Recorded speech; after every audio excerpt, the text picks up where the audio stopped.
Hello दोस्तों, तिलिस मिस्त्रिस में आप सभी का स्वागत है। फ्रेंड्स, कहानी शुरू करने से पहले एक इम्पॉर्टेंट बात है दोस्तों। आज दोपहर में इस चैनल पर एक स्ट्राइक आ गई है और मुझे पूरा यकीन है कि ये जो स्टोरी वाली कंपनीज है ना, ये इस चैनल को बैंड करवा देंगी। अगर आप लोग स्टोरीज सुनते रहना चाहते हो तो प्लीज मेरा टेलीग्राम और इंस्टाग्राम ज्वाइन कर लो। दोस्तों, ये चैनल कभी भी जा सकता है।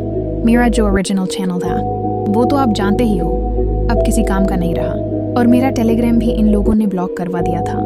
अब मैंने नया अकाउंट बनाया है। दोस्तों, आपसे रिक्वेस्ट है, प्लीज सपोर्ट करो, वरना मैं अकेला कुछ नहीं कर पाऊंगा। मुझे उम्मीद है आप समझ रहे होंगे। फ्रेंड्स, टेलीग्राम और इंस्टा का लिंक डिस्क्रिप्शन में दिया गया है। कमेंट और डिस्क्रिप्शन दोनों जगह लिंक्स मिल जाएंगे, ज्वाइन कर लो दोस्तों, वरना अगर एकदम से चैनल चला गया तो बाद में ढूंढते रह जाओगे, जिससे हर जगह दरारें पड़ गईं और ध्रुव को ऐसा लगा जैसे उसके पैरों तले जमीन धंसने वाली है। ऐसा लगा जैसे उसके पैरों के नीचे कोई अपार शक्ति हिल रही हो, जिससे जमीन से दानवीय ऊर्जा रिस रही हो। ऐसी शक्ति जो आकाश, समुद्र और यहाँ तक कि तारों से भी बढ़कर हो सकती थी। ये सचमुच दानवों के किसी प्राचीन महान राष्ट्र की शक्ति लग रही थी। पौराणिक स्तर पर 9 रूपांतरण थे और महान आर्षि स्तर पर भी कुछ ऐसा ही था। जिस भी महान आर्षि ने इस मंत्र रचना की स्थापना की थी, वह व्यक्ति आधुनिक समय के महान आर्षियों से कहीं अधिक शक्तिशाली प्रतीत होता था। इस समय समृद्ध सुगंधित महाद्वीप में केवल 5 व्यक्ति ही महान आर्षि स्तर के थे, अर्थात 4 संस्थानों के कुलपति और आर्षि पूर्वज राजवंश के सम्राट। बेशक यह संभव था कि कुछ और महान आर्षि भी छिपे रहे हों, और यह भी संभावना थी कि कुछ लोग जो समृद्ध महाद्वीप के मूल निवासी थे, अन्य स्थानों पर यात्रा कर रहे हों। दानव आर्षि मंत्र रचना सक्रिय हो रही है, ध्रुव ने सोचा। वह अपनी योजना को अंजाम देने के लिए तैयार था।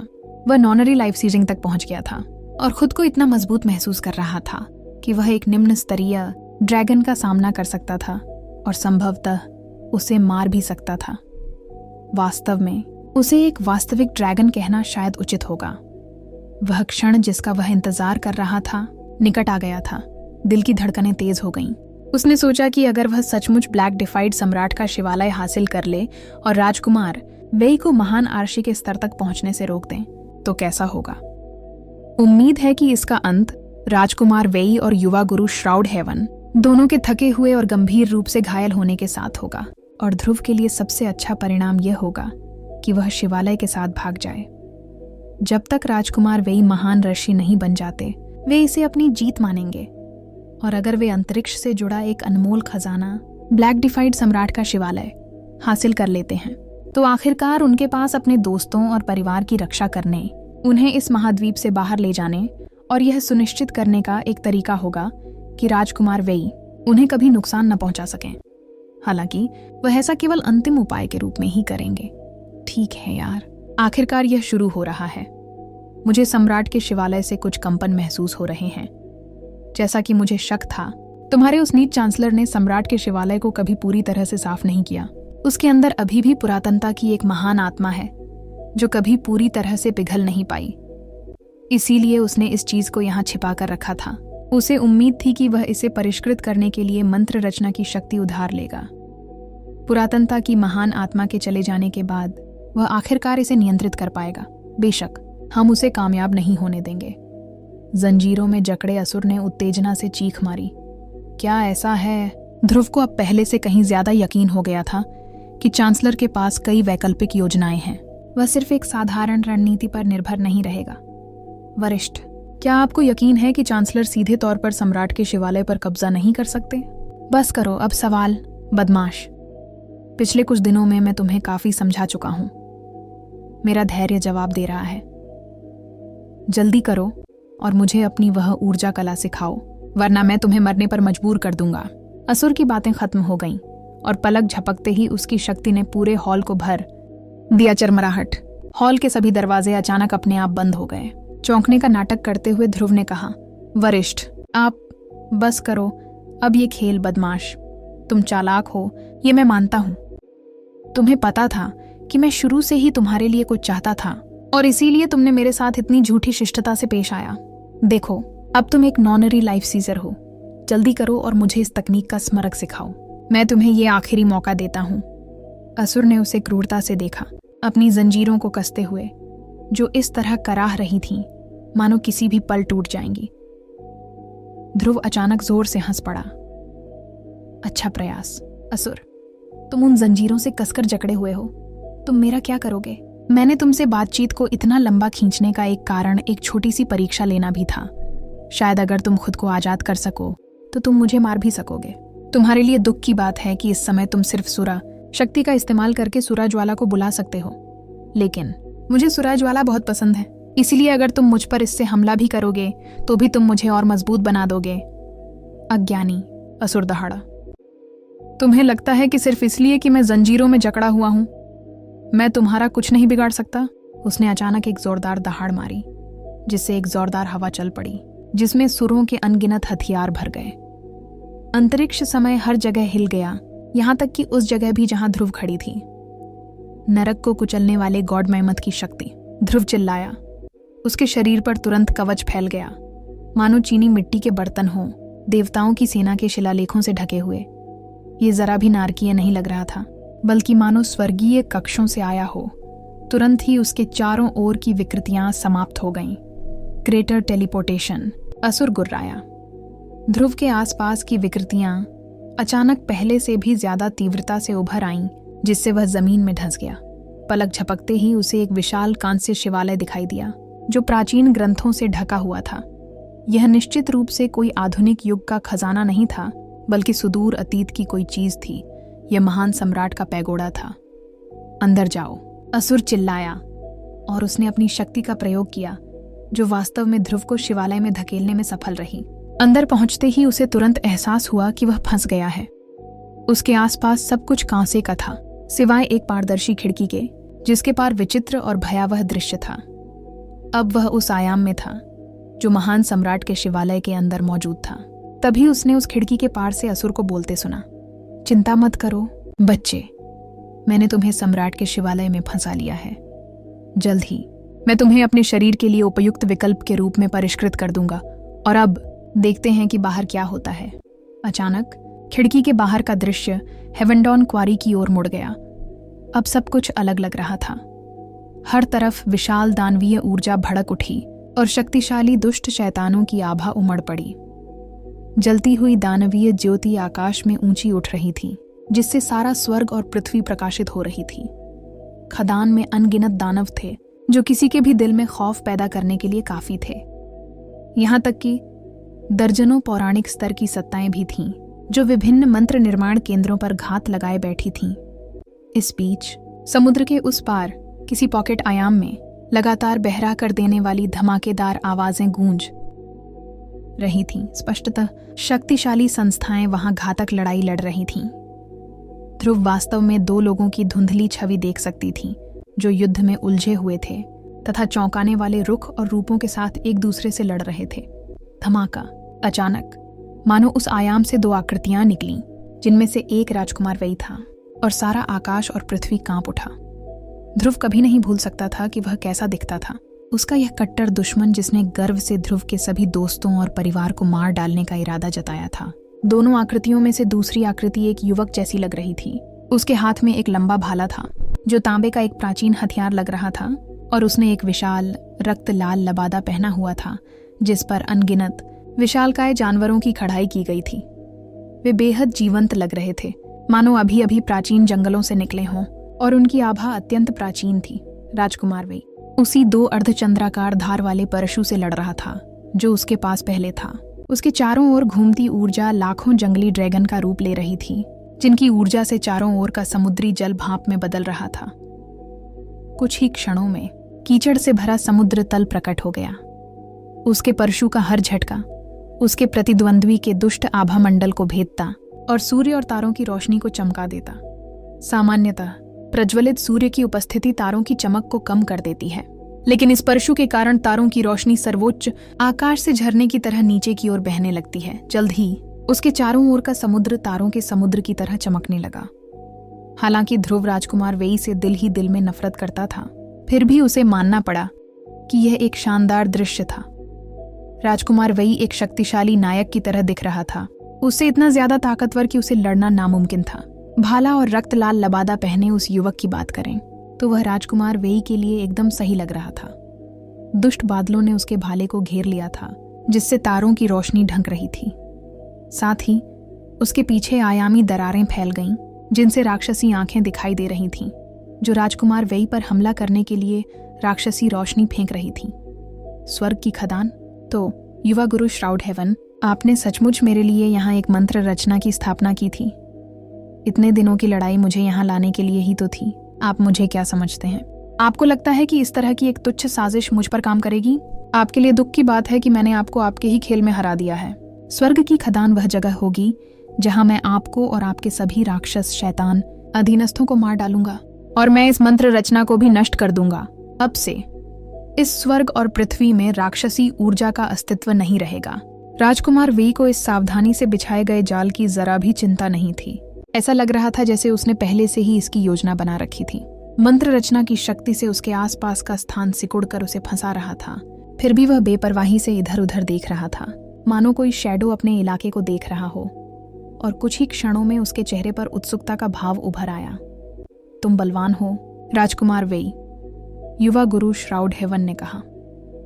तुम स्वर्ग से आए एक देवता हो जो नश्वर संसार में अवतरित हुए हो। एक ऐसी माँ से जन्मे हो जिसने टूटते तारों का सपना देखा था। अंततः तुम्हें एक महान आर्ष बनना है, लेकिन इसीलिए मुझे तुम्हें मारना होगा।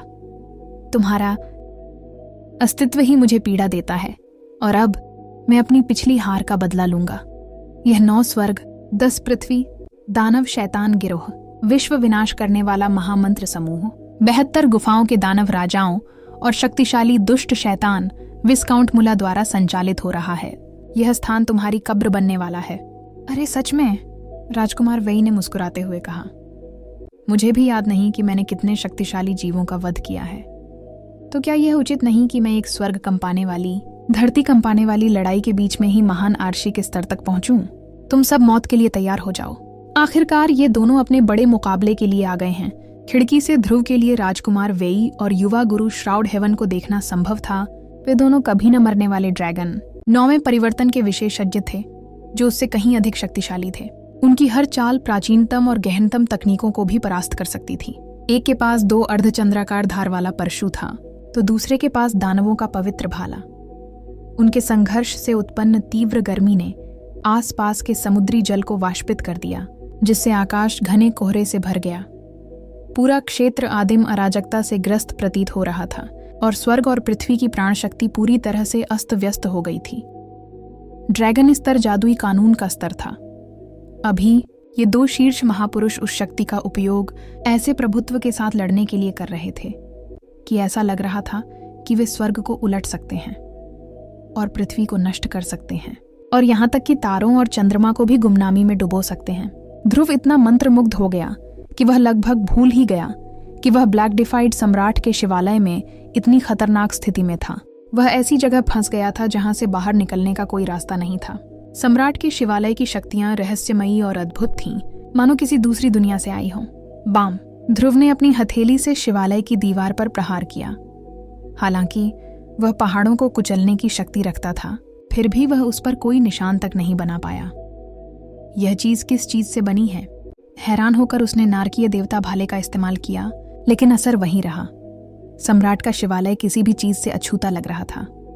वास्तव में जैसे ही भाला दीवार से टकराया, भाले से चटकने की आवाज निकली और वह टुकड़ों में बिखर गया। यह तो बस, ध्रुव सचमुच बोल नहीं पा रहा था।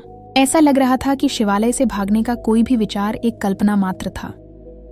इस समय एकमात्र विकल्प यह था कि हम प्रतीक्षा करें कि क्या हुआ तथा उसके अनुसार प्रतिक्रिया दें, और उसके पास अभी भी अपनी योजना थी। निपटने के लिए बहुत सारे शक्तिशाली दुश्मन थे। युवा स्वामी श्राउड हेवन, राजकुमार वेई, दुष्ट शैतान और निश्चित रूप से असुर, जो एक कभी न मरने वाला ड्रैगन भी था।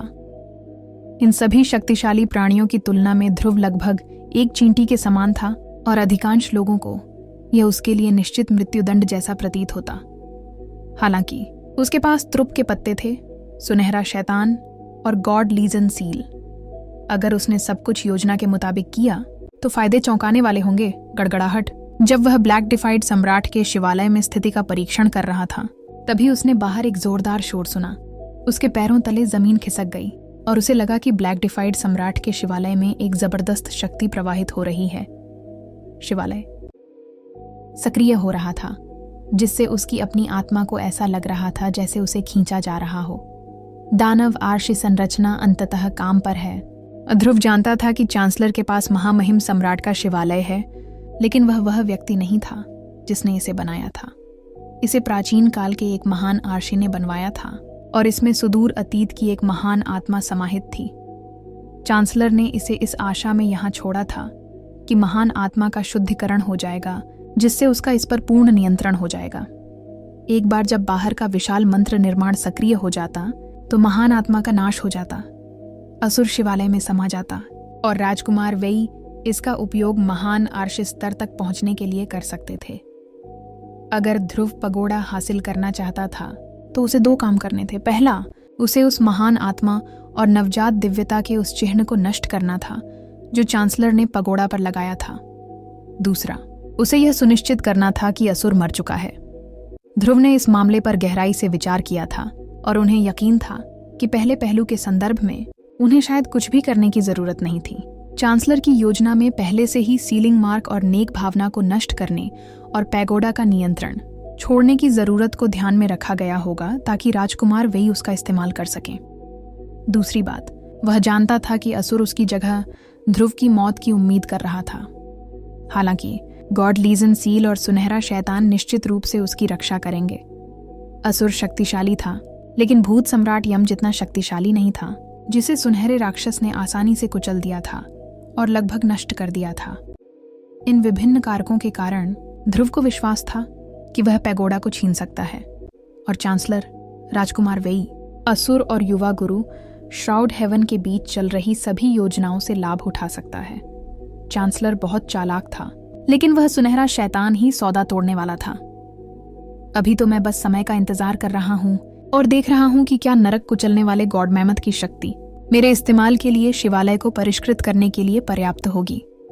अगर आक्रामक तरीका काम नहीं करता तो मैं निष्क्रिय तरीका अपनाऊंगा।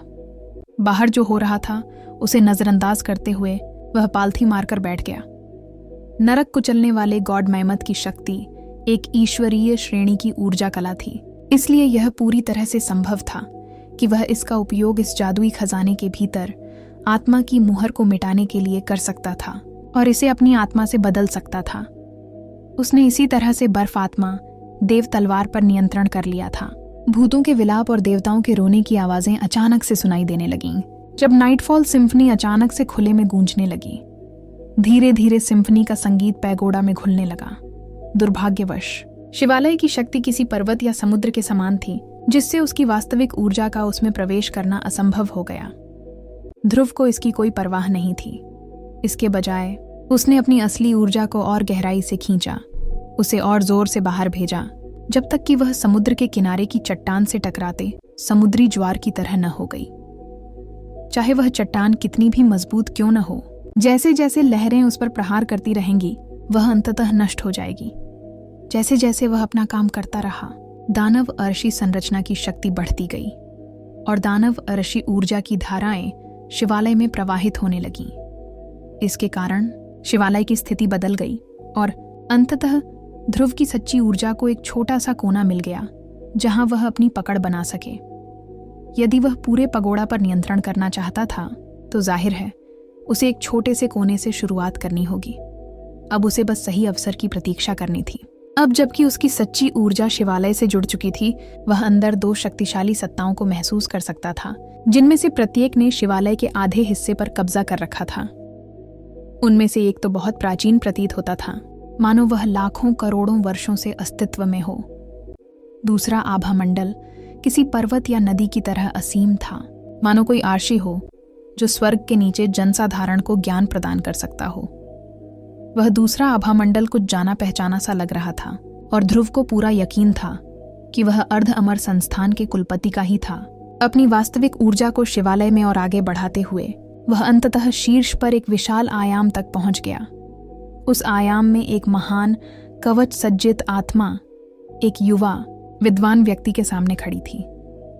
वह विद्वान चांसलर का एक युवा संस्करण लग रहा था। उसकी आस्तीनें हवा में लहरा रही थीं, उसकी आंखें मानो ब्रह्मांड के रहस्यों से चमक रही थीं। उसका आभामंडल समुद्र जितना गहरा और सूर्य जितना प्रखर लग रहा था, मानो वह एक ऐसा व्यक्ति हो जो लाखों नश्वर राष्ट्रों को प्रभावित कर सकता हो। तो चांसलर और वह प्राचीन आत्मा आमने सामने हैं। मुझे आश्चर्य है कि आगे क्या होगा। क्या वे एक दूसरे का नाश कर देंगे और क्या असुर हस्तक्षेप करेंगे? ध्रुव ने जो कुछ देखा उसके आधार पर अपनी योजनाओं को समायोजित किया। उसने अपनी सच्ची ऊर्जा को पगोड़ा में डालना जारी रखा, इस आशा में कि उसे और अधिक जानकारी मिल सके जिसका वह अपने लाभ के लिए उपयोग कर सके। दानव राशि संरचना की शक्ति लगातार बढ़ती जा रही थी, मानो वह महासम्राट के शिवालय पर कब्जा करने की कोशिश कर रही हो। दरअसल उस शक्ति में युवा गुरु श्राउड हेवन की आभा को महसूस करना संभव था। स्पष्ट रूप से वह व्यक्तिगत रूप से संरचना को प्रभावित कर रहे थे। इस बात को ध्यान में रखते हुए ऐसा कोई तरीका नहीं था कि वह सूरज डेविलाई में जो कुछ हो रहा था उस पर ध्यान न दे रहा हो। उसे पहले से ही ग्रैंड सम्राट के पैगोडा के बारे में पता होना चाहिए। अचानक असुर जोरदार हंसी से गूंज उठा। मैं इस दिन का कब से इंतजार कर रहा था। आखिरकार मैं आजाद हो जाऊंगा और आखिरकार मैं एक महान आर्षी बन जाऊंगा। मैंने पहले कभी इतना जिंदा महसूस नहीं किया। एक बार जब मैं एक महान आर्षी बन जाऊंगा तो मैं इस समृद्ध हरे भरे महाद्वीप को सुरों के नर्क के अपने संस्करण में बदल दूंगा। मैं नर्क का द्वार खोल दूंगा और अपने सभी साथी असुर देवताओं को आजाद कर दूंगा। आखिरकार मैं अपने खून, आत्माओं और जीवन से तृप्त हो जाऊंगा। रूबरू स्टील की जंजीरों से तेज आग फूट रही थी, जिससे उसकी त्वचा जलने के साथ ही फुफकारने की आवाजें गूंज रही थीं। हालांकि वह जरा भी चिंतित नहीं लग रहा था। मंत्र रचना के सक्रिय होने से वह पिघल रहा होगा, लेकिन वह जानता था कि इसका मतलब यह भी था कि आखिरकार बच निकलने और ध्रुव को अपना विकल्प बनाने का यही उसका सही मौका था। मूर्ख बच्चे, तुम्हें क्या लगता है मैंने तुम्हें अपनी सुरा ज्वाला का इतना ज्यादा इस्तेमाल क्यों करने दिया?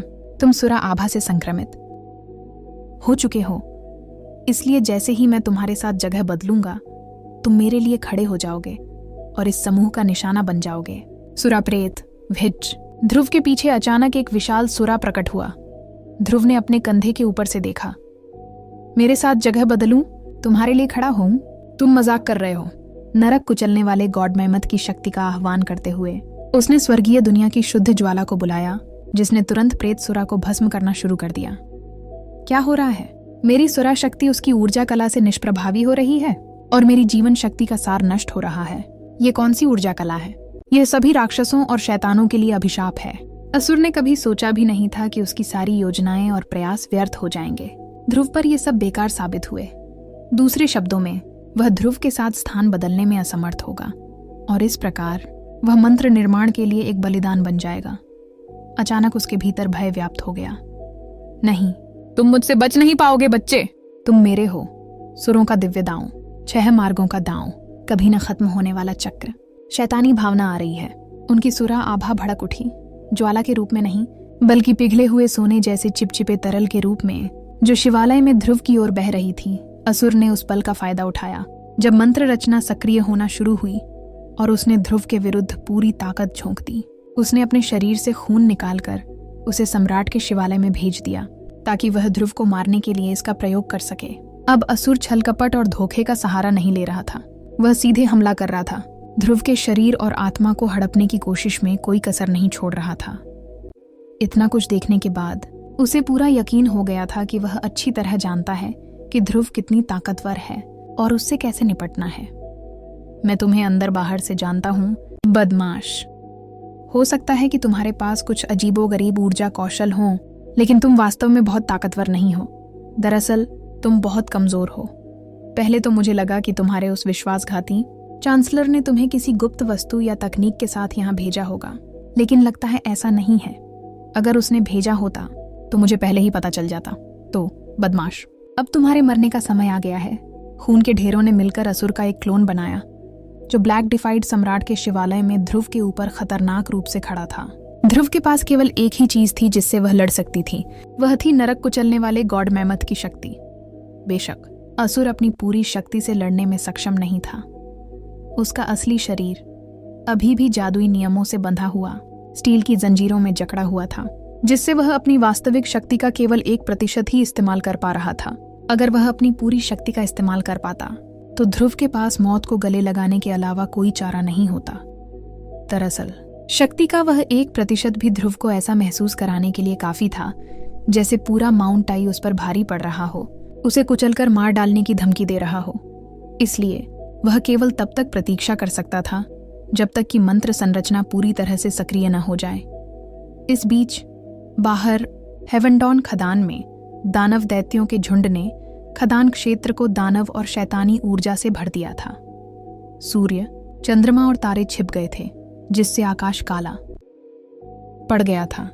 राजकुमार वेई इस सब के बीच में था। युवा गुरु श्राउड हेवन के साथ भीषण युद्ध कर रहा था। जैसे ही दानव दैत्यों ने मंत्र रचना का संचालन किया, आसपास के पहाड़ दरकने और ढहने लगे और स्वर्ग भयंकर ऊर्जा की धाराएं राक्षसों में बदल गईं, जो राजकुमार वेई पर घातक हमले करने लगीं। हालांकि राजकुमार वेई में कुछ ऐसा था जो उन्हें लगभग शैडो जैसा बना देता था। दरअसल उनके पीछे एक छायादार शैडो की छवि दिखाई देती थी, जो इतनी शक्तिशाली थी कि ब्रह्मांड कांप उठता। कोई भी दानव या शैतानी शक्ति जो उसके करीब आती, तुरंत परास्त हो जाती। वह छायादार शैडो मानो प्राचीन काल से बाहर आ गया हो और एक ऐसी सत्ता थी जो समृद्ध महाद्वीप के साथ पूरी तरह से एकाकार थी। महान शैडो रिचलश, युवा मास्टर श्राउड हेवन ने मुंह बनाते हुए कहा, मुझे विश्वास नहीं हो रहा कि आपने इस धरती के पहले शैडो, महान शैडो रिचलश की विरासत प्राप्त कर ली है। बिल्कुल सही, राजकुमार वेई ने अपना फरसा लहराते हुए कहा, जिससे तारे, सूरज, चांद, पहाड़ और नदियां उसके चारों ओर घूमने लगीं। मैंने उसकी विरासत हासिल की है और मैं तुम्हें एक और बात बता दूं, वह इस समृद्ध सुंदर महाद्वीप का सर्वोच्च शैडो था। आखिरकार यह महाद्वीप आज भी उसके नाम पर है। इन जमीनों की सार शक्ति उसी से आती है और अगर वह मेरे साथ होता तो कोई ड्रैगन भी मुझे नहीं मार सकता था। जब मैं महान आर्षी स्तर पर पहुंच जाऊंगा तो सभी को मेरी इच्छा के आगे झुकना होगा, यहाँ तक कि चारों संस्थानों को भी।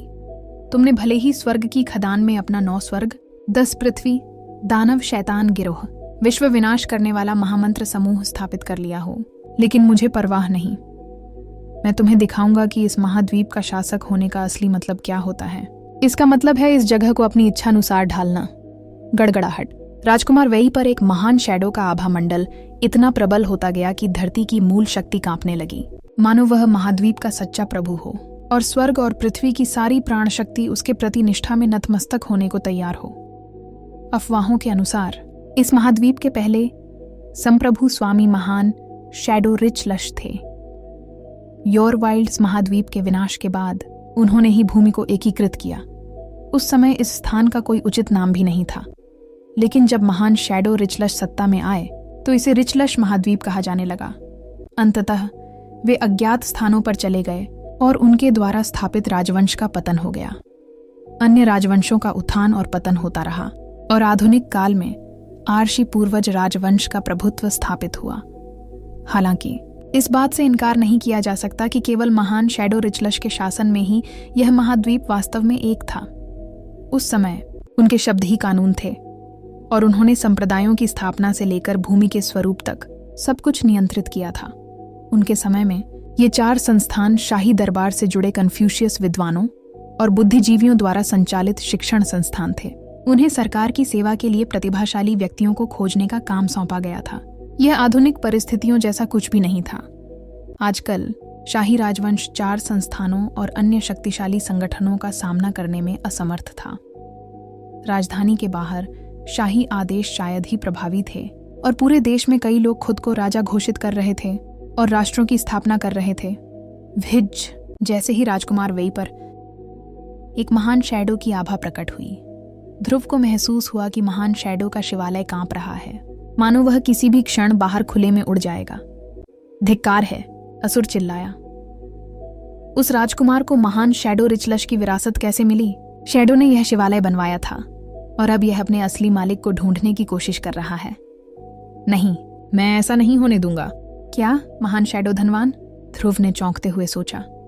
उसने अपना इतिहास पढ़ा था और जानता था कि महामहिम शैडो रिचलश इस महाद्वीप के पहले शासक थे। वे प्राचीन महान ऋषियों में सबसे श्रेष्ठ थे और जाहिर तौर पर उस स्तर को पार करके उस रहस्यमय उच्चतर स्तर तक पहुंच गए थे जो उससे भी आगे था। इस समय महान आर्षी रिचलश महाद्वीप के सर्वोच्च व्यक्ति थे लेकिन निश्चित रूप से एक उच्चतर स्तर भी था। हालांकि महान शैडो रिचलश के अलावा कोई भी उस तक कभी नहीं पहुंचा था। यह तथ्य कि महान शैडो का पैगोडा उसके द्वारा बनाया गया था, यह दर्शाता है कि वह कितना शक्तिशाली था। अब ध्रुव को समझ में आया कि चांसलर ने पगोड़ा को राजकुमार को क्यों देने का इरादा किया था। सफलता पाने के लिए ऐसी वस्तु का इस्तेमाल करना उसके लिए बिल्कुल सही था। इससे उसकी साधना में उसका सर्वश्रेष्ठ प्रदर्शन सामने आएगा। वास्तव में अब यह एक पूर्व निष्कर्ष लग रहा था कि राजकुमार वेई एक महान आर्य बनेंगे। शायद वह स्वयं शैडो रिचलश जैसा बन जाए और पूरे महाद्वीप को अपने शासन में एकजुट कर ले। शायद डेमी इमॉर्टल संस्थान सरकार की एक शाखा के रूप में उसकी सेवा करे और बाकी 3 संस्थान उसकी सहायक शाखाएं हों। हालांकि ध्रुव ऐसा होने नहीं देगी। जल्दी करो, युवा मास्टर श्राउड हेवन चिल्लाया। 9 स्वर्ग 10 पृथ्वी। दानव शैतान भीड़, दुनिया को खत्म करने वाला भव्य मंत्र संरचना।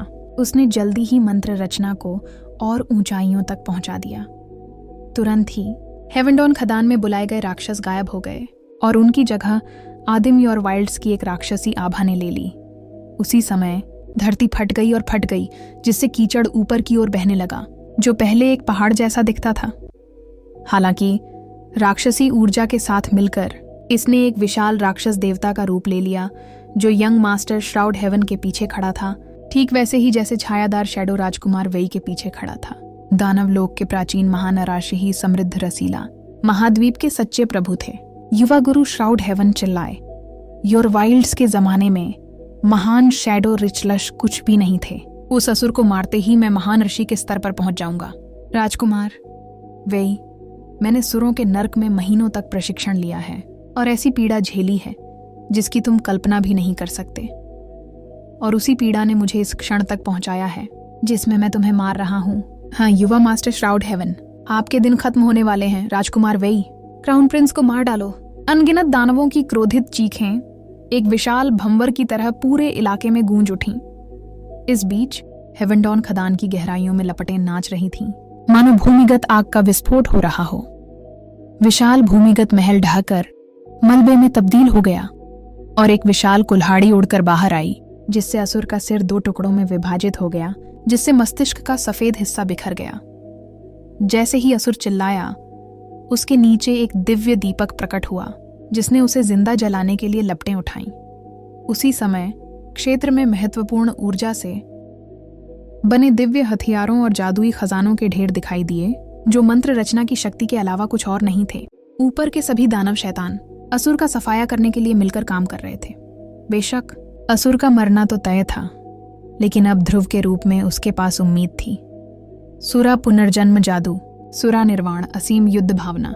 हे सुरों के देवता, देवताओं में रहस्यमय देवता, नरक के शासक, मुझे अपनी शक्ति से आशीर्वाद दो।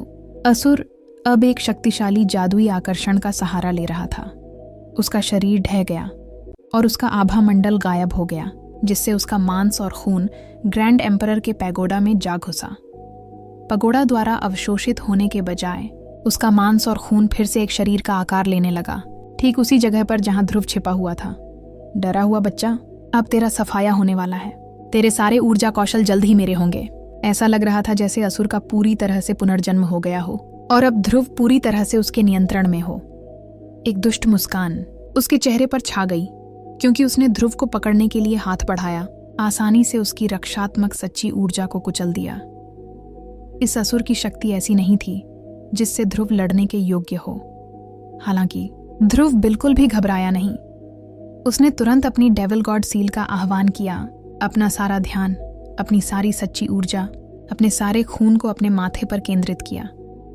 यह लगभग ऐसा था जैसे वह अपने मांसल शरीर को त्यागने के लिए तैयार हो। बेशक असुर ने उसे भांप लिया था। उससे तुम्हें कोई फायदा नहीं होगा। तुम जहां भी छिपने की कोशिश करो, मैं तुम तक पहुंच सकता हूं। इसके साथ ही असुर की शक्ति ध्रुव के माथे में प्रवाहित हो गई और तभी उसका सामना सुनहरे शैतान से हुआ। असुर सुरा पुनर्जन्म जादू का इस्तेमाल कर रहा था। अपनी सारी शक्ति का इस्तेमाल करके वह सम्राट के शिवालय में प्रकट हुआ और ध्रुव के शरीर को अपने इस्तेमाल के लिए हथियाने की कोशिश की। फिर वह ध्रुव की ऊर्जा कलाओं का इस्तेमाल करके उसे हमेशा के लिए मार डालेगा। उसका पुनर्जन्म जादू तो बस एक अस्थायी राहत थी विपत्ति से। आखिरकार दानववर्षी मंत्र रचना की शक्ति उसे जल्द ही सम्राट के शिवालय में भी खत्म कर देगी। उसे जितनी जल्दी हो सके ध्रुव पर परजीवी बनना था, ताकि वह ध्रुव की जीवन शक्ति का इस्तेमाल अपनी रक्षा के लिए कर सके। इसलिए जब उसने ध्रुव को अपनी आत्मा, अपनी सच्ची ऊर्जा और अपनी जीवन शक्ति को अपने माथे में एक विशिष्ट स्थान पर खींचते देखा, तो वह उसके पीछे जाने से पहले रुका भी नहीं। दुर्भाग्यवश उसका सामना एक सुनहरे शैतान से हुआ, गॉड लीजन सील से। जैसे ही असुर की शक्ति ने उसे छुआ, सुनहरे राक्षस से असीम स्वर्णिम प्रकाश चमक उठा।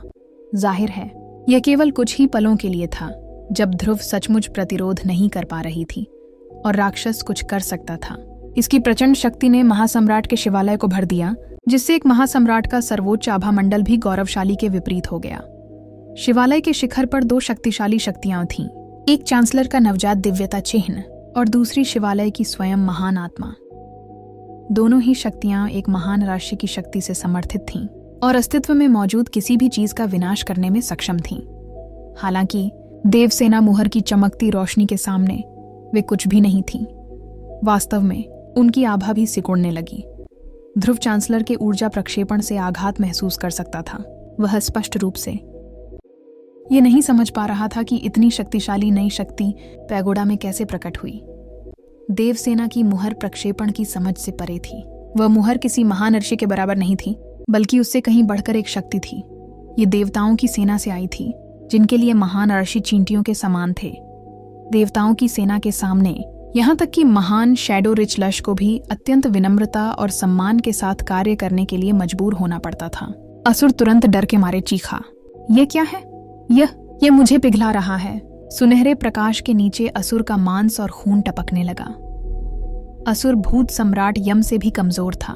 देवसेना सील कुछ भी कर पाते, उससे पहले ही वह मर रहा था, और उस कमजोर अवस्था के कारण वह जल्दी ही शिवालय की गहराइयों में समा गया, जिसमें उसका मांस, रक्त, सारथत्व, जादुई नियम और बाकी सब कुछ शामिल था।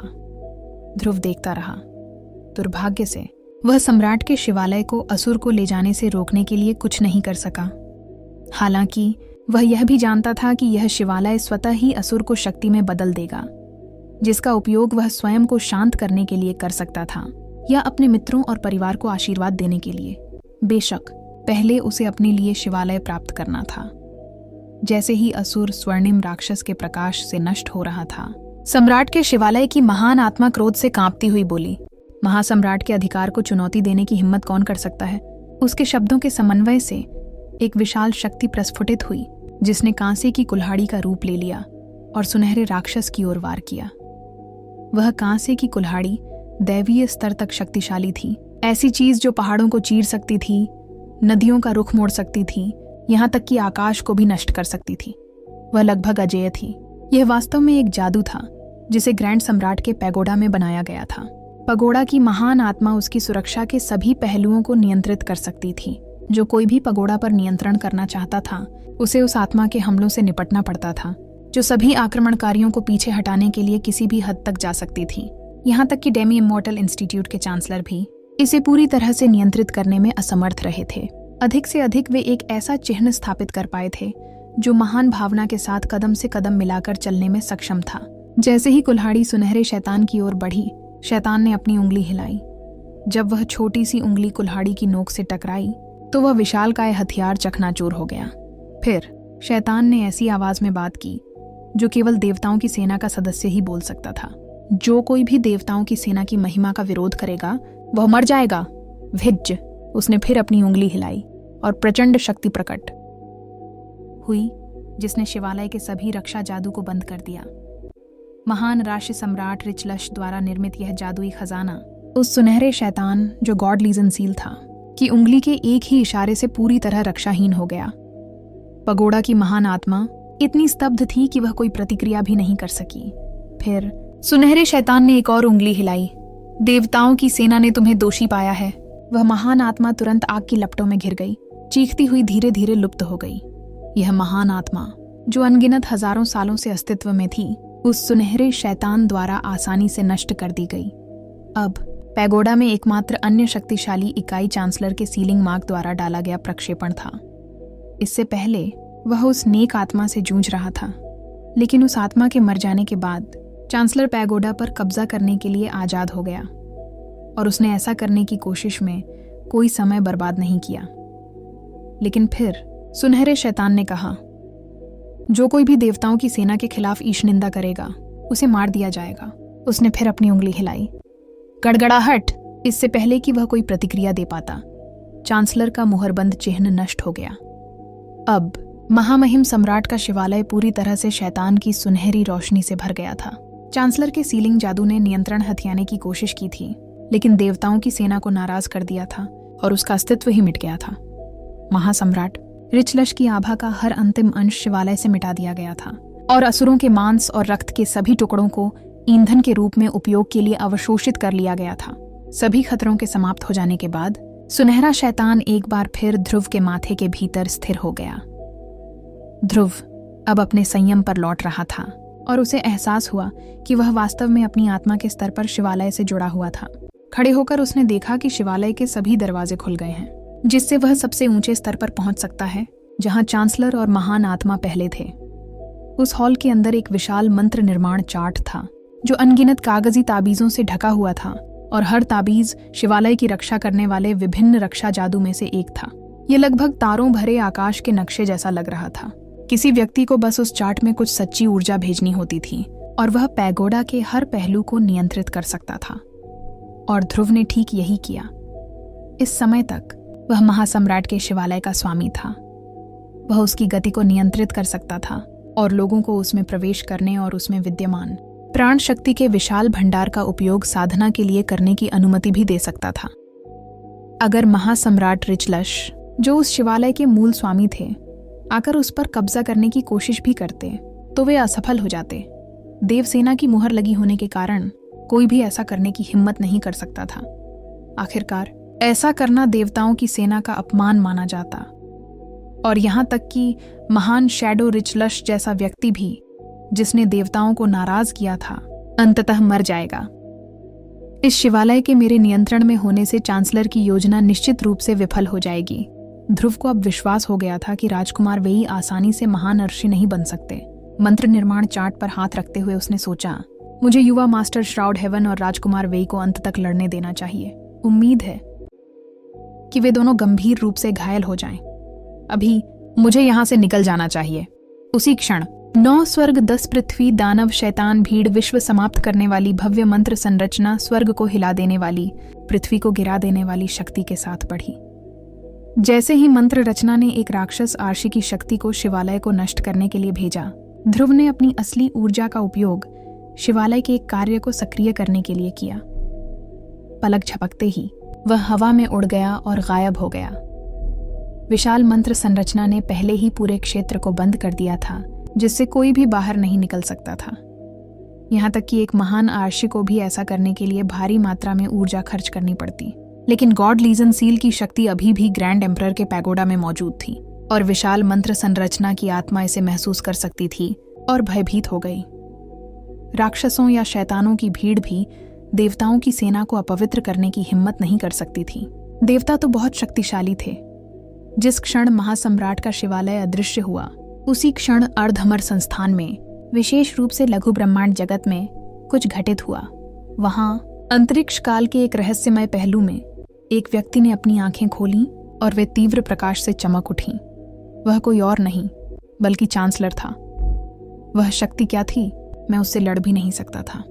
अर्धअमर संस्थान का संस्थापक भी उसका सामना नहीं कर सकता था। उसने मुझे नश्वर सा महसूस कराया। स्वर्ग और पृथ्वी, तारे, पहाड़ और नदियां, असीम शून्य, उस शक्ति के सामने ये सब नश्वर वस्तुओं जैसे हैं। कितना भयानक। मुझे मत बताओ कि इसका ध्रुव से कोई संबंध था। असंभव। ऐसी शक्ति के साथ वह पलक झपकते ही राजकुमार वेई को मार सकता था। समृद्ध महाद्वीप का हर कोई मिलकर भी ऐसी शक्ति का सामना नहीं कर सकता था। महान सम्राट के शिवालय पर कब्जा कर लिया गया और फिर वह गायब हो गया। राजकुमार वेई को उस जादू टोने से बाहर निकलने में बहुत मुश्किल होगी। कुलपति की निगाहें माइनर कॉसम दुनिया से लेकर पश्चिमी महासागर के पास हेवनडॉन खदान तक फैली हुई थी। खदान पूरी तरह से बंद थी और राक्षसी ऊर्जा से भरी हुई थी। कुलपति बहुत ही दूरदर्शी थे, लेकिन उन्हें यह समझने में ज्यादा समय नहीं लगा कि 9 स्वर्ग, 10 पृथ्वी, राक्षस शैतान समूह विश्व विनाश करने वाला महाजादू समूह इतना शक्तिशाली था कि आम लोग उससे लड़ नहीं सकते थे। यहाँ तक कि अगर कोई महान आर्षि भी इसमें फंस जाता तो वह भी मुसीबत में पड़ जाता। राजकुमार का इसमें फंसना बहुत ही खतरे में था। इसके अलावा युवा गुरु स्वर्णिम स्वर्ग का साधना स्तर भी उनसे कमजोर नहीं था। राजकुमार के पास भले ही महान सम्राट समृद्ध की विरासत हो और धरती की प्राण शक्ति पर उनका सर्वोच्च नियंत्रण हो, लेकिन मंत्र रचना ने खेल बदल दिया था। कुलपति की योजना थी कि राजकुमार सम्राट के शिवालय का इस्तेमाल करके महर्षि स्तर तक पहुंच जाए, फिर वह अपने रास्ते में आने वाले किसी भी दुश्मन को मार सकता था। लेकिन एक आश्चर्यजनक मोड़ में कुलीन आत्मा, असुर और यहाँ तक कि कुलपति के नवजात देवत्व चिन्ह भी नष्ट हो गए, और अब कुलपति के पास यह जानने का कोई तरीका नहीं था कि पैगोडा कहाँ है। आखिरकार इसके कब्जे में आने के बावजूद उसने इसे बनाया नहीं था, इसे कभी भी पूरी तरह से अपना नहीं बनाया था और इसे नियंत्रित नहीं कर सकता था। मेरी योजना विफल हो गई, तो क्या अब समृद्ध महाद्वीप पर कोई बड़ी तबाही मचेगी? जाहिर है। क्या यह सचमुच ध्रुव की वजह से हुआ? अगर उसके पास पैगोडा है तो मैं कैसे पता लगाऊं कि उसका समर्थन कौन कर रहा है? अगर उसका समर्थक इतना शक्तिशाली है तो जानकारी की तलाश अर्धअमर संस्थान के लिए विनाश का कारण बन सकती है। फिलहाल मैं बस परछाई से देखूंगा। राजकुमार नहीं मरेगा। दरअसल ये उसके लिए अच्छी ट्रेनिंग हो सकती है। शायद उसे महान आशी स्तर तक पहुंचने से पहले थोड़ा इंतजार करने के लिए मजबूर करना इतना बुरा ना हो। और अगर मैं अभी दखल दूं तो कोई रास्ता नहीं है कि महान आर्षी स्वर्णिम स्वर्ग यूं ही खड़ा रहे और कुछ न करे।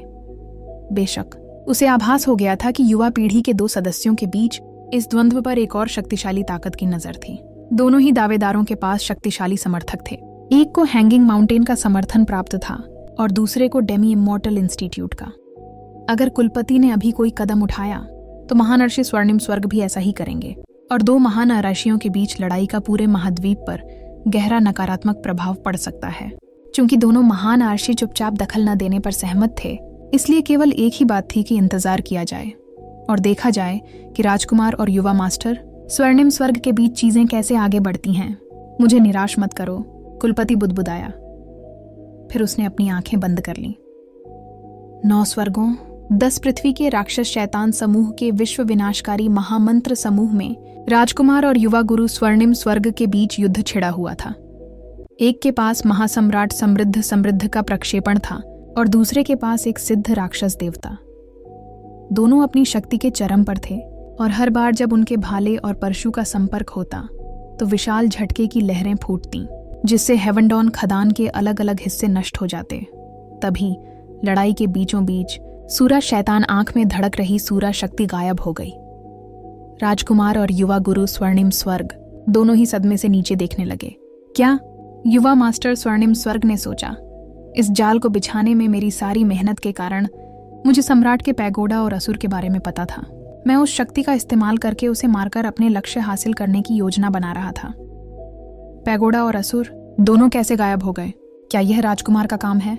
राजकुमार भी इसी तरह हैरान था। कुलपति ने इस युद्ध में मेरे इस्तेमाल के लिए शिवालय को वहां चुपके से रख दिया था। दैत्य राशि दल की शक्ति से, जिसे उन्होंने उस जगह पर मोड़ दिया था। शिवालय को असुर को सोख लेना चाहिए था और कुलीन आत्मा को हरा देना चाहिए था। तब मैं महान सम्राट समृद्ध की विरासत की शक्ति का उपयोग करके खजाने को सोख सकता था। ये कैसे गायब हो गया? क्या महान आर्षी स्वर्णिम स्वर्ग ने ऐसा किया? क्या मैं इस बार किसी असली जाल में फंस गया हूँ? हालांकि यंग मास्टर स्वर्णिम स्वर्ग को पैगोडा के गायब होने से कुछ झटका लगा था, लेकिन राजकुमार की हालत और भी खराब थी। जब तक उन्हें पैगोडा नहीं मिला तब तक यंग मास्टर स्वर्णिम स्वर्ग को लड़ाई में फायदा था, क्योंकि उनके पास मंत्र रचना पर पूरा नियंत्रण था और राजकुमार के लिए बच निकलना बहुत मुश्किल होगा। महाराज के शिवालय को गायब करने का कारण राजकुमार तो बिल्कुल नहीं है, युवा गुरु स्वर्णिम स्वर्ग ने सोचा। जाहिर है, अगर राजकुमार ही इसे ले लेता तो वह तुरंत और ज्यादा शक्तिशाली हो जाता। इसके बजाय वह घबराहट से इधर उधर देख रहा था, मानो जादू टोने से बचने का कोई रास्ता ढूंढ रहा हो। उस पल युवा मास्टर स्वर्णिम स्वर्ग को एहसास हुआ कि राजकुमार की योजना विफल हो गई है और वह भागना चाहता है। हंसते हुए उसने कहा, तुम्हारी योजना विफल हो गई है ना राजकुमार? मेरे पिता को तुम्हारे कुलपति की ग्रैंड सम्राट के पैगोडा वाली योजना के बारे में पहले से ही पता था। तुम दोनों ने सोचा था कि इसे यहाँ छिपाकर मुझे हराने का रास्ता मिल जाएगा। खैर, वह पैगोडा अब मेरे दानव राशिदल की गहराई में दफन हो चुका है और जल्द ही तुम भी दफन हो जाओगे। इसके बाद वह उत्सुकता से देखने लगा कि राजकुमार उनकी धमकियों पर क्या जवाब देंगे।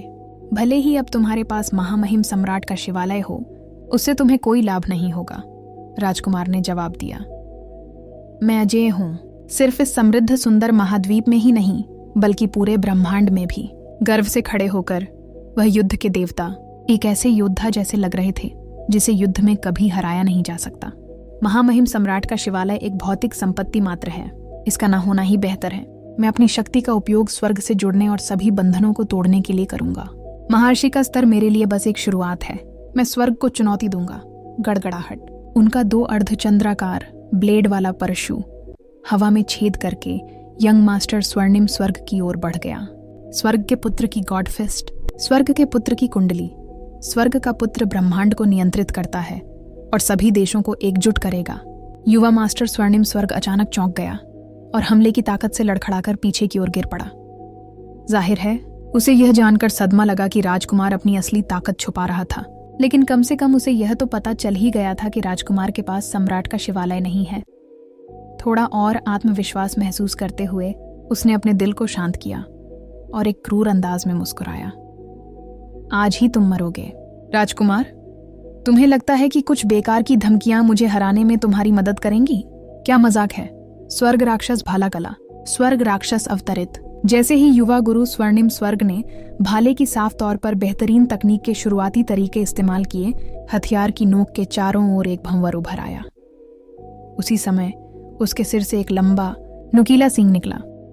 भूत देवता परिवर्तन, सूक्ष्म तारा परिवर्तन, कभी न मरने वाला परिवर्तन। आगे आओ, स्वर्ग राक्षस क्षेत्र। गड़गड़ाहट।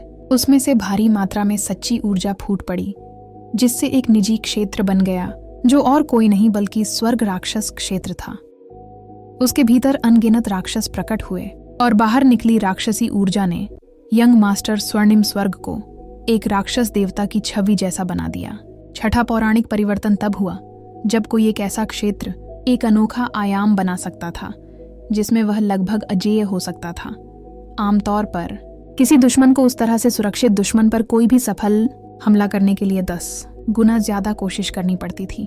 इसके अलावा यंग मास्टर स्वर्णिम स्वर्ग के क्षेत्र को राक्षस आशी संरचना का फायदा मिला और वह सामान्य से भी ज्यादा शक्तिशाली हो गया।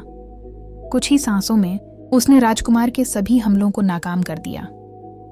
स्वर्ग राक्षस क्षेत्र, मैं उसे भी तोड़ दूंगा। राजकुमार आगे बढ़ा, अपने परशु को हवा में घुमाते हुए एक रहस्यमयी तकनीक का इस्तेमाल किया जिससे रोशनी की अनगिनत धाराएं हवा में तेजी से उस क्षेत्र से टकराईं और उसे तुरंत ही साफ तौर पर नुकसान पहुंचाया। स्वर्ग का पुत्र धरती के चारों कोनों में युद्ध छेड़ने के लिए एक परशु का उपयोग करता है।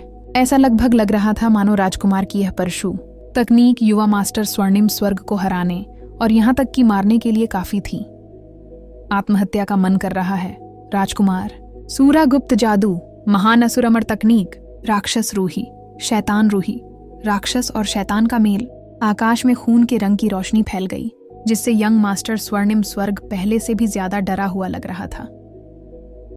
आप मेरे जादू के जाल में फंस गए हैं, राजकुमार, और आपके बचने का कोई रास्ता नहीं है। इसी बीच कुछ दूरी पर बादलों के गहरे सागर में सम्राट का शिवालय तैर रहा था। ध्रुव अभी भी अंदर था। शिवालय की चमक अब ढकी हुई थी और वह दिखाई नहीं दे रहा था। अब ध्रुव को एहसास हुआ कि अंदर एक आयाम था जो बिल्कुल उसके अंगूठे की अंगूठी जैसा था। यहाँ तक कि कुछ हिस्से ऐसे थे जो इतने गहरे और रहस्यमय थे कि वह वहां तक नहीं पहुंच सका। इसके अलावा अब उसे पता था कि वह सचमुच शिवालय के सभी अद्भुत पहलुओं को नियंत्रित नहीं कर सकता है। उसके पास काफी सच्ची ऊर्जा नहीं थी। यहाँ तक कि जादू टोने से बचने के लिए इसका इस्तेमाल करने से भी उसके आधे से ज्यादा भंडार बर्बाद हो गए थे। राजकुमार और युवा गुरु स्वर्णिम स्वर्ग के बीच युद्ध स्थल पर घने बादलों ने उस क्षेत्र को ढक लिया था जिससे बाहर के लोगों के लिए युद्ध देखना नामुमकिन हो गया था। हालांकि ध्रुव शिवालय की शक्तियों का इस्तेमाल करके उस रुकावट को भेद कर युद्ध का निरीक्षण कर सकता था। हालांकि इसमें और ज्यादा ऊर्जा खर्च हो रही थी। आमतौर पर 10 गैर सांसारिक जीवन काल वाले भी मिलकर ग्रैंड एम्परर के पैगोडा को इस तरह नियंत्रित नहीं कर पाएंगे। यहाँ तक कि दूसरे परिवर्तन में लेजेंडरीज को भी ऐसा करने में मुश्किल होगी। यह हकीकत कि ध्रुव अब इसे नियंत्रित कर सकता था, कम से कम कहना तो यह उल्लेखनीय था। ध्रुव खास तौर पर खुश महसूस कर रही थी, पहले से कहीं ज्यादा। पहली वजह यह थी कि राजकुमार अब 9 स्वर्गों, 10 पृथ्वी, राक्षस शैतान समूह, विश्व विनाश करने वाले महाजादू जाल में फंस गया था। दूसरी वजह यह थी कि अब उसके पास महासम्राट का शिवालय था। अब कुलपति भी उससे वह खजाना नहीं छीन सकता था। यह सचमुच एक शानदार एहसास था। उसने कहा कि वह अभी भी राजकुमार द्वारा दिखाए जा रहे शक्ति के प्रदर्शन से बहुत प्रभावित थी। राक्षसों और शैतानों की भीड़ से घिरे होने के बावजूद वह ऐसे लड़ता रहा मानो उसे थकान का मतलब ही न पता हो। उसका हर हमला इतना ताकतवर था कि पहाड़ों को भी तोड़-फोड़ सकता था, जिससे ध्रुव को साफ पता चल गया कि उसके 100 रूप मिलकर भी उसका मुकाबला नहीं कर सकते, भले ही उन 100 रूपों में एक महान सम्राट का शिवालय हो। आखिरकार वह शिवालय एक जादुई खजाना था, जिसे चलाने के लिए सच्ची ऊर्जा की जरूरत थी, और अभी ध्रुव बस कुछ ही पलों के लिए ऐसा कर सकती थी। वह अभी तक शिवालय के असली मतलब को पूरी तरह से समझ नहीं पाई थी, और उसे और ज्यादा जानकारी पाने के लिए उसका अध्ययन करने में और समय लगेगा। उसकी गहराई में एक अमर असुर का असली खून और जीवन ऊर्जा अभी भी शिवालय द्वारा शक्ति में बदलने का इंतजार कर रही थी। एक बार उस शक्ति का इस्तेमाल हो गया और वह बाहर निकल गई तो वह अनगिनत ऊर्जा कलाकारों की साधना को बनाए रख सकती थी। ध्रुव को अभी तक यह पता नहीं था कि यह कैसे करना है, लेकिन यह बस समय की बात थी कि वह इसे समझ जाएगी। फिलहाल वह इसका इस्तेमाल हवा में छेद करने और ब्रह्मांड की कुछ शक्ति पाने के लिए कर सकती थी। इस हिसाब से हजारों भ्रमों वाली दुनिया का मोती और महाशून्य का दरवाजा खिलौनों से ज्यादा कुछ नहीं लगते थे। पुराने समय में ये दोनों चीजें खजानों में सबसे कीमती खजाना थीं। हालांकि फनायरा के पास जो चीजें थीं वे असली चीजों से इतनी अलग थीं कि वे लगभग नकली थीं और इतनी कमजोर थीं कि उन पर तरस आता था। इसके उलट महामहिम सम्राट का शिवालय सच में महामहिम सम्राट समृद्ध ने खुद बनाया था।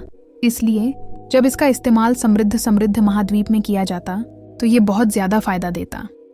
आगे चलकर ध्रुव अपने भाई बहनों और परिवार को इसमें अपनी साधना करने दे सकती थी और इस तरह महाद्वीप की आत्मिक ऊर्जा को आम से कहीं ज्यादा तेजी से खींच सकती थी। अगर यह पैगोडा यान हेवन में लगा दिया जाए तो शहर सभी हमलों से अजेय हो जाएगा। यहाँ तक कि बड़े योद्धा भी इसके लिए खतरा नहीं होंगे। इससे भी ज्यादा जरूरी बात यह है कि अगर ध्रुव महान स्तर तक पहुंच गई तो उसके द्वारा दिखाई जाने वाली पैगोडा की ताकत और भी साफ हो जाएगी और वह और भी ताकतवर दुश्मनों को मार सकेगी। अब क्योंकि राजकुमार के पास महान सम्राट समृद्ध की विरासत थी, इसीलिए वह समृद्ध महाद्वीप में लगभग अजेय हो जाएगा। हालांकि यह शिवालय निश्चित रूप से बराबरी का मौका देगा।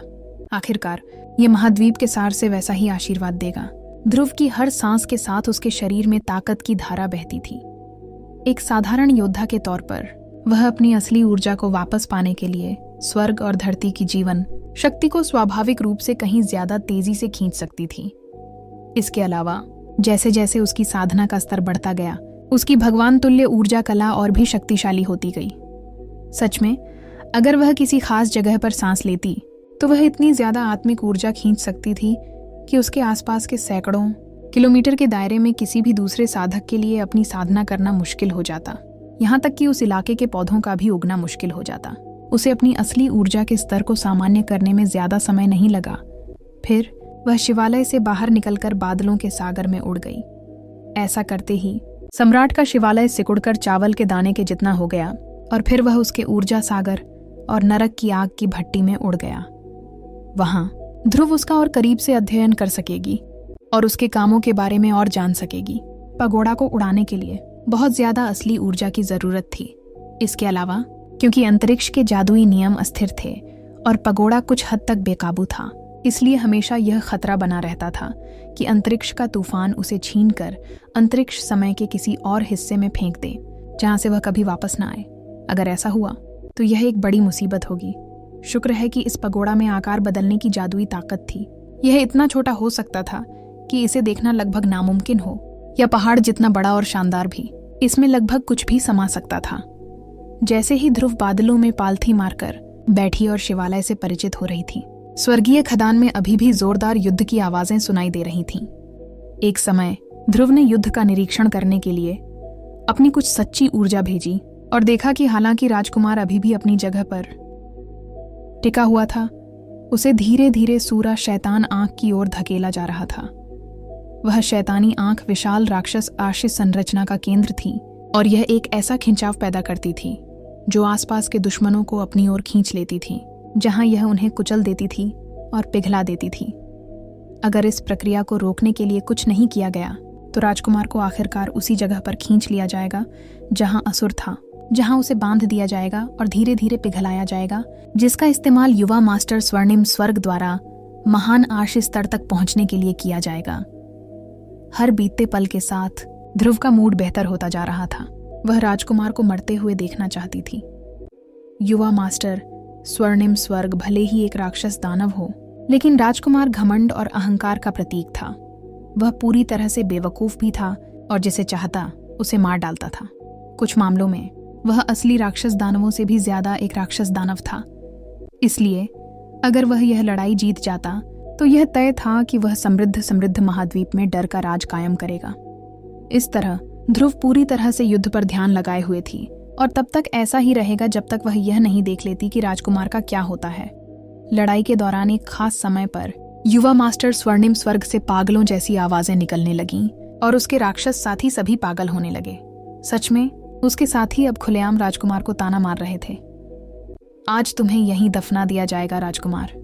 ये मंत्र रचना पुराने समय में दानवों के एक महान आर्षि ने बनाई थी। अब तुम्हारे लिए एकमात्र रास्ता मौत की ओर जाता है। अरे राजकुमार, तुम हमेशा इतने घमंडी कैसे रहते हो? अब अपनी तरफ देखो, तुम तो आवारा कुत्ते जैसे हो। तुम हमारे युवा गुरु स्वर्णिम स्वर्ग के आगे झुक क्यों नहीं जाते? अगर नहीं झुके तो आज यहीं मर जाओगे। ठीक है, घुटनों के बल बैठ जाओ राजकुमार, प्रणाम करो। और तुम्हें पता है, तुम्हें शायद अपना नाम बदल लेना चाहिए। राजकुमार की जगह तुम्हें क्लाउन राजकुमार होना चाहिए। क्लाउन राजकुमार? नहीं, यह तो बहुत अच्छा है। क्या वह अपना नाम बदलकर राजकुमार मस्खरा रख ले, या राजकुमार बेवकूफ, या रुको, राजकुमार घटिया। बस उसे जोकर गुलाम कहो और उसे हर दिन हमारे सामने गिड़गिड़ाने दो।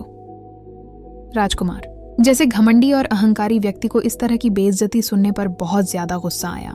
तुम शैतान सोचते हो कि तुम मुझे गुस्सा दिलाकर मुझे गुमराह कर सकते हो? मुझे नहीं लगता। अचानक वह पूरी तरह से शांत हो गया, मानो उसके चारों ओर एक बहुत बड़ा घेरा बन गया हो जो उसके खिलाफ किसी भी हमले को पूरी तरह से रोक रहा हो। अर्धअमर आर्षि जादू, संत श्रेणी की ऊर्जा कला, पवित्र आर्षि क्षेत्र। इस घेरे ने न सिर्फ उसे हमलों से बचाया बल्कि उसकी ताकत का स्तर भी बढ़ाया।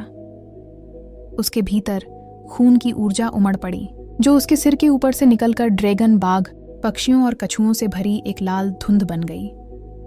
मारने के इरादे से जलती आंखों से उसने यंग मास्टर स्वर्णिम स्वर्ग की ओर देखा और कहा, तुम्हें लगता है कि मैं तुम्हें संभाल नहीं सकता?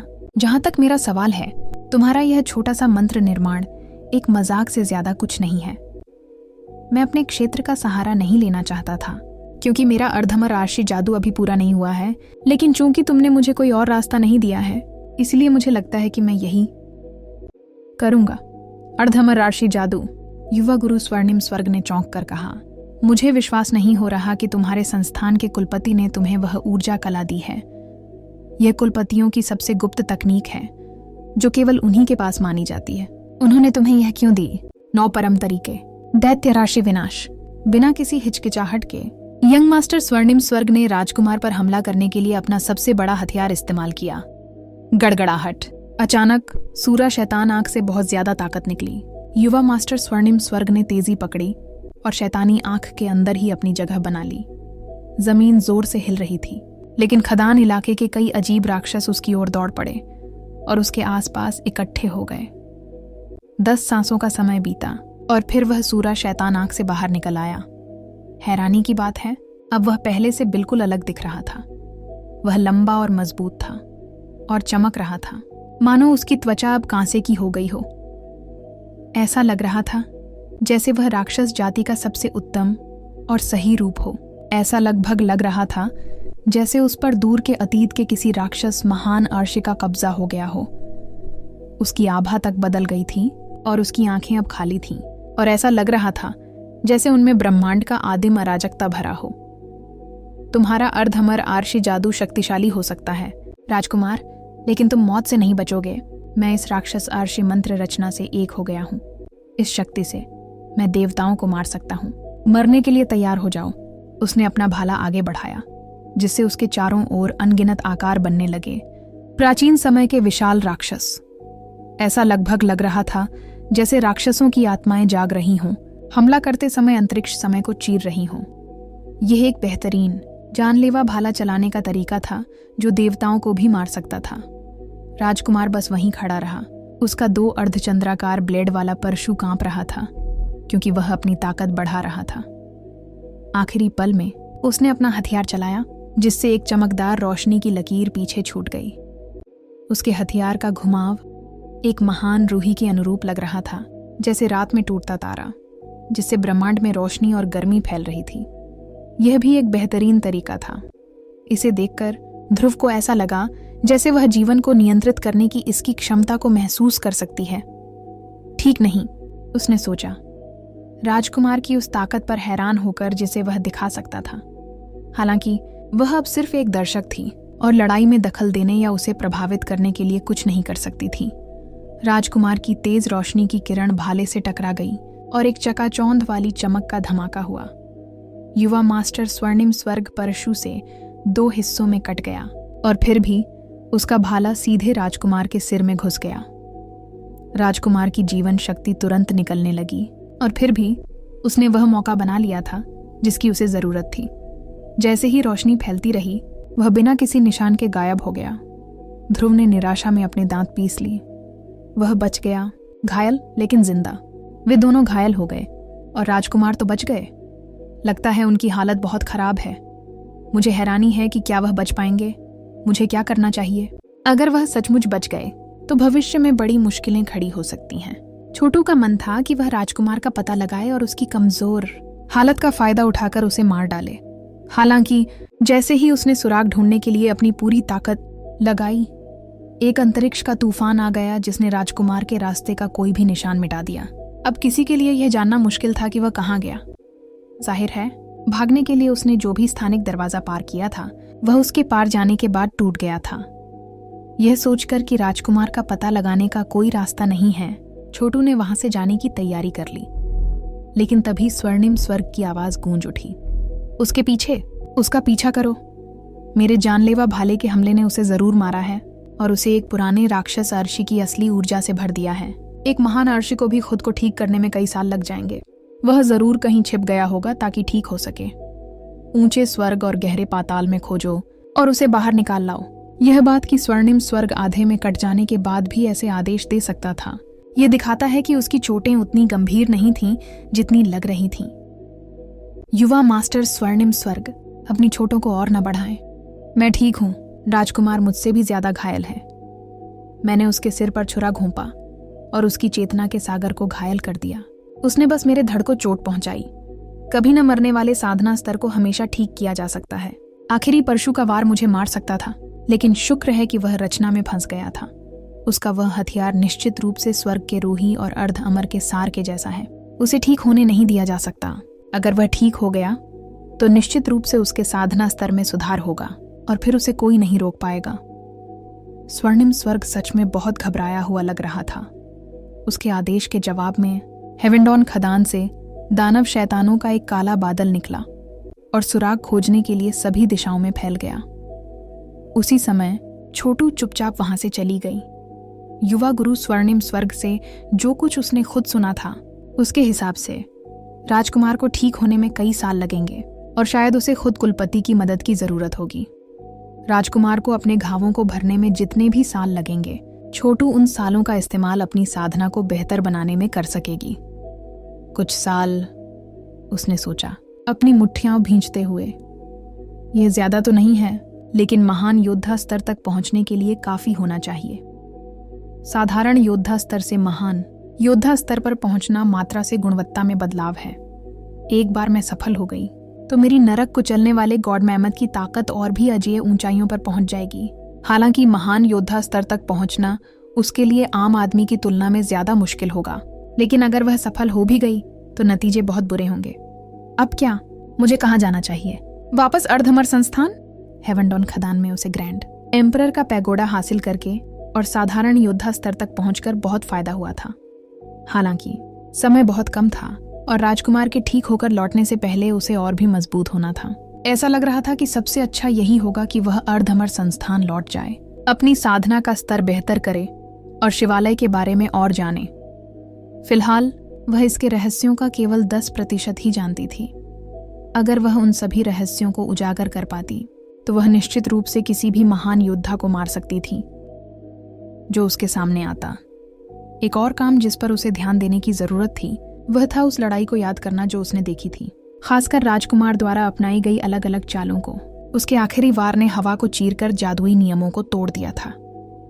वह स्वर्ग की शक्ति से गूंज रहा था और ऐसा लग रहा था कि जिसे भी छूता उसे नष्ट कर सकता था। यह एक ऐसा स्तर था जिसे छोटू समझ नहीं पा रही थी।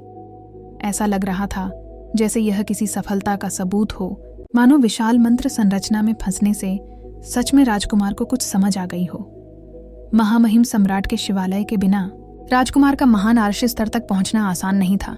हालांकि अगर उसे आखिरकार वह सारा ज्ञान मिल भी गया जिसकी उसे जरूरत थी, तो ठीक होने के बाद वह पूरी तरह से भयानक हो जाएगा और ऐसा व्यक्ति बन जाएगा जिसका मुकाबला दूसरे महान आर्षि नहीं कर पाएंगे। छोटू ने उसे उस परशु से लड़ते हुए देखकर ही काफी कुछ सीख लिया था। इसके कुछ हिस्सों को त्वरित प्रहार के रूही और नाइटफॉल सिम्फनी में मिलाकर ये तकनीकें और भी गहरी हो सकती थीं।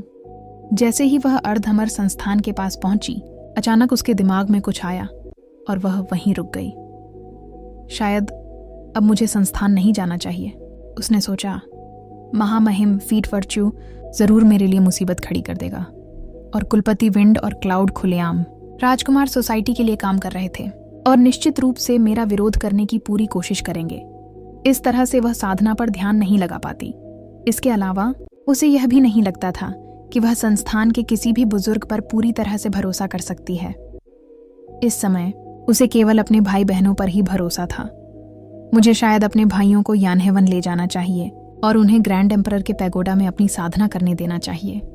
अगर हम एकजुट रहें तो हम किसी भी मुश्किल का सामना कर सकते हैं। जितना ज्यादा वह इस बारे में सोचती, उतना ही उसे अपने भाई बहनों को खजाने में अपनी साधना आगे बढ़ाने का विचार अच्छा लगता। जब उसका सामना राजकुमार से हुआ था तब उन्होंने उसका साथ दिया था और उसके साथ मरते दम तक लड़ने को तैयार थे। अगर वह उन पर भरोसा नहीं कर सकती तो फिर किस पर भरोसा करेगी? राजकुमार इतना ताकतवर था कि ज्यादातर बड़े योद्धा भी उसकी मौजूदगी में कांपने के अलावा कुछ नहीं कर सकते थे। फिर भी उसके भाई बहन उसके साथ जुड़ने से नहीं हिचकिचाए। यही सच्ची दोस्ती थी। छोटू दोस्ती को बहुत महत्व देती थी और अपने शपथबद्ध भाई बहनों द्वारा दिखाई गई दयालुता को कभी नहीं भूलेगी। ग्रैंड एम्परर के पैगोडा में इस समय एक कभी न मरने वाले महान योद्धा असुर का मांस, खून और जीवन ऊर्जा थी। इसलिए इसमें कोई शक नहीं था कि उसके शपथबद्ध भाई बहनों को वहां साधना करने से फायदा हो सकता है। उसने अपना फैसला कर लिया था। अपनी हृदय सागर अंगूठी से अलग अलग संदेश भेजने वाले तावीज निकालकर उसने सबको यानहेवन में मिलने का संदेश भेजा। एक पल बाद उसे जवाब मिले। ज्यादातर लोग मान गए, लेकिन सभी नहीं। उदाहरण के लिए सारांश ने कहा कि उसके पिता कलांवर ने उसे ज्वाला के मंदिर में रहने का आदेश दिया है। ऐसा लगता है उसके पिता पूरी तरह से अत्याचारी राजकुमार के सामने झुक गए थे। मुझे नहीं लगता कि कलांवर स्थिति को पूरी तरह से समझ पाए हैं। शायद मुझे जाकर उनसे मिलकर सब कुछ समझाना चाहिए। पहले वह मुझसे कभी बात भी नहीं करते, लेकिन अब जब मैं महान योद्धाओं का मुकाबला करने लायक मजबूत हो गई हूं, तो उन्हें कम से कम मेरी बात सुननी चाहिए। माथे पर शिकन डालते हुए छोटू दक्षिण की ओर ज्वाला के मंदिर की ओर चल पड़ी।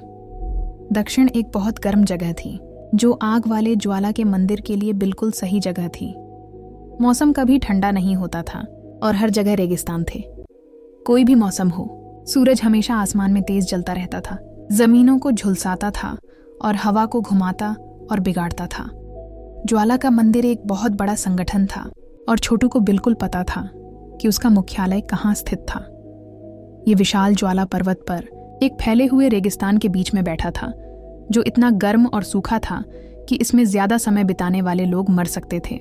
यह पर्वत सच में एक धधकती हुई आग जैसा दिखता था, क्योंकि यह आगजेड नामक एक तरह के लाल पत्थर से बना था। जो कोई भी यहाँ आग वाली ऊर्जा कला का अभ्यास करता, उसे ऐसा लगता जैसे वह स्वर्ग में हो। वहां बहुत ज्यादा गर्मी थी और फिर भी बर्फ के ठंडे पानी से भरे प्राकृतिक झरने थे। वह पानी अमर लोगों के लिए बने तरल जेड जैसा था और उसकी एक बूंद भी सारी प्यास बुझा देती थी। ये उन लोगों के लिए एक शानदार अमृत था जो साधना करते थे। इन कारणों से ज्वाला के मंदिर के सभी शिष्य वहां अपनी साधना करने का सपना देखते थे। ज्वाला पर्वत के शिखर पर एक फैले हुए महल जैसे मंदिर में कलाम्वर अपने बेटे सारांश को कुछ सलाह दे रहा था। सारांश, अब से तुम्हारा उस छोटू से कोई लेना देना नहीं होगा। वह अपने सिंहासन पर बैठे लगभग घबराए हुए लग रहे थे। राजकुमार बहुत ताकतवर है। इसके अलावा वह अर्ध अमर संस्थान का अगला कुलपति बनने वाला है और इससे वह महाद्वीप का सबसे शक्तिशाली व्यक्ति बन जाएगा। छोटू निश्चित रूप से उससे मारा जाएगा। अगर तुम खुद को छोटू का शपथबद्ध भाई बताते रहोगे तो पूरा ज्वाला का मंदिर बर्बाद हो जाएगा। पिता, सारांश ने जोर देकर जवाब दिया, मैंने छोटू का भाई बनने की कसम खाई है। हम साथ जिएंगे और मरेंगे, और अगर हम में से कोई भी अपनी कसम तोड़ेगा तो हमें स्वर्ग से निकाल दिया जाएगा और धरती से सजा दी जाएगी। हमने साथ में कसम खाई है। राजकुमार भले ही उसे मारना चाहता हो, लेकिन मैं उसकी रक्षा के लिए अपनी जान दे दूंगा। इस पर एक मजबूत आदमी जो कलाम्वर के बगल में खड़ा था आगे बढ़ा। सारांश, तुम्हारी भावनाएं तुम्हारे फैसले पर बादल डाल रही हैं। मैं जानता हूं कि छोटू तुम्हारा शपथबद्ध भाई है, लेकिन मैं भी तुम्हारा भाई हूं, तुम्हारा सगा भाई। अगर तुम ज्वाला के मंदिर को राजकुमार के साथ इस दुश्मनी में घसीटोगे तो तुम्हारे सभी दोस्त और परिवार वाले मर जाएंगे। फिर क्या होगा? भाई, तुम्हें इस बारे में साफ तौर पर सोचने की जरूरत है। यह आदमी वंडू था, कलाम्वर का सबसे बड़ा बेटा। वह हाल ही में महान योद्धा स्तर पर पहुंचा था और अपने पिता कुलपति का आधिकारिक उत्तराधिकारी था।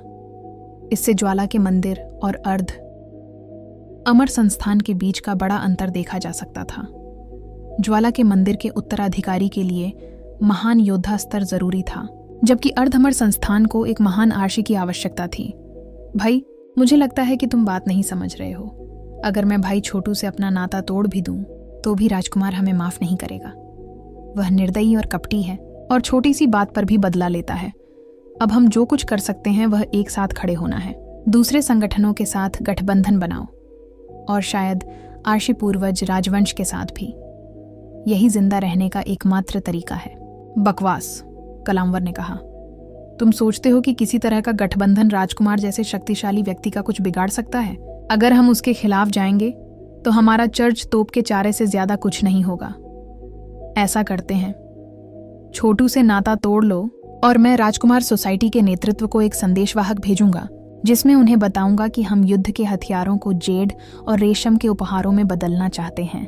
हम राजकुमार के करीबी लोगों को कुछ उपहार भी भेजेंगे।